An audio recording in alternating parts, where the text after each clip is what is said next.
નથી, રાજ્યમાં પણ નથી, કેન્દ્રમાં પણ નથી. તમારો કોઈ પણ પ્રકારનો સારો વિચાર અમારા માટે નથી. તમે આ વિસ્તારની અંદર એક પણ ઈંટ મૂકવા માટે સક્ષમ નથી. કેમ કે તમે સરકારમાં છે જ નથી. અમારી ભારતીય જનતા પાર્ટીની સરકારે અમારા આદિવાસીઓ માટે જ્યારે વિકાસ કરેલી ત્યારે આપણી સૌની વચ્ચે માન્ય આપણા ગણપતભાઈ વસાવા સાહેબ, નરેશ પટેલ સાહેબ પણ આપણને જ્યારે માર્ગદર્શન આપવાના, પરંતુ જ્યારે અભયસિંહભાઈ ગઢવી સાહેબ ડુંગરપટ્ટા વિસ્તારની વાત કરી ત્યારે આપણને સૌને ખ્યાલ કે કડી પાણીથી હાપેશ્વરનો માર્ગ, હાપેશ્વરથી માંડીને ઝડુલીથી માંડીને નસવાડી બોર્ડર સુધીનો જે ડુંગરાળ વિસ્તાર, જ્યાં મુખ્ય માર્ગથી માંડીને ફળિયાને જોડવાનો હોય, કોઈ ગામને જોડવાનું હોય તો વર્ષો પહેલા આપણી પાસે આ શક્ય નહોતું. પરંતુ ભારતીય જનતા પાર્ટીની સરકારમાં રાજ્યના સન્માનીય મુખ્યમંત્રી ભૂપેન્દ્ર પટેલ સાહેબના આપણને આશીર્વાદો પ્રાપ્ત થયા.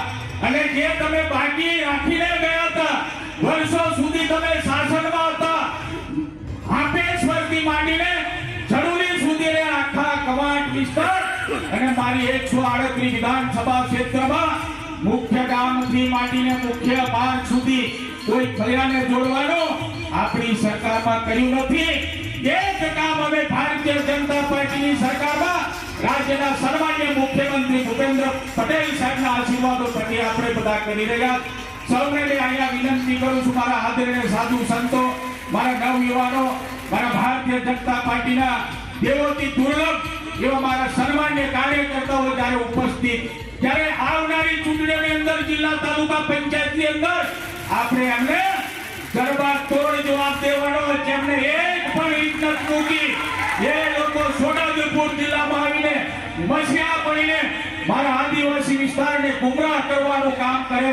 ત્યારે સૌ આગેવાનોને અહીંયા સ્ટેજ પર બિરાજમાન તમામ મારા પદાધિકારીઓને કહેવા માંગુ છું, આ પ્રથમ બેટિંગ છે. જો બીજી બેટિંગ કરવાની તૈયારીમાં એટલે કોઈ પણ ચિંતા કરવાની જરૂર નથી.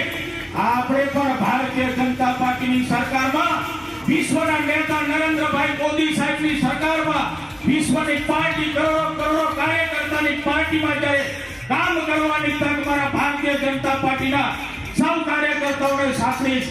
ત્યારે આજ ભારતીય જનતા પાર્ટીની સરકારમાં રાજેન્દ્રસિંહ રાઠવા સાહેબ કીધું એ પ્રમાણે સિંચાઈની સુવિધા માટે પણ નદીઓ ઉપર હાડ બંધ બાંધીને મારા અહીંયા ઉપસ્થિત જે મહેમાનો એમના મુખેથી પણ કહેવાના, પરંતુ એ પણ ચિંતા અમે ભારતીય જનતા પાર્ટીની સરકારમાં જ કરવાના. આપણા આદિવાસી વિસ્તારમાં જો ડોક્ટર બન્યા હોય તો આ ભારતીય જનતા પાર્ટીની સરકારમાં જ બન્યા. ભૂતકાળની સરકારમાં વિજ્ઞાન પ્રવાહની શાળાઓ નહોતી, સાયન્સનું શિક્ષણ જ આપણા વિદ્યાર્થીઓ લીધું નથી, તો પછી ડોક્ટર બનવાની વાત જ ક્યાં.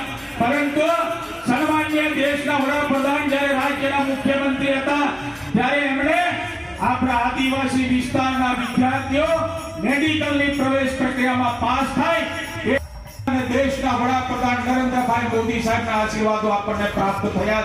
હજુ પણ જે કામો બાકી રહી ગયા એ કામો માટે ફરીથી પણ છોટાઉદેપુર જિલ્લાનું જે ભારતીય જનતા પાર્ટીનું નેતૃત્વ, એ નેતૃત્વને મારો ભારતીય જનતા પાર્ટીનો કાર્યકર્તા ખભેથી ખભા મિલાવીને આપણું ભારતીય જનતા પાર્ટીનું સંગઠન મજબૂત બને એના આપણે હજુ પણ વધારે સહિયારા પ્રયત્નો કરવાના.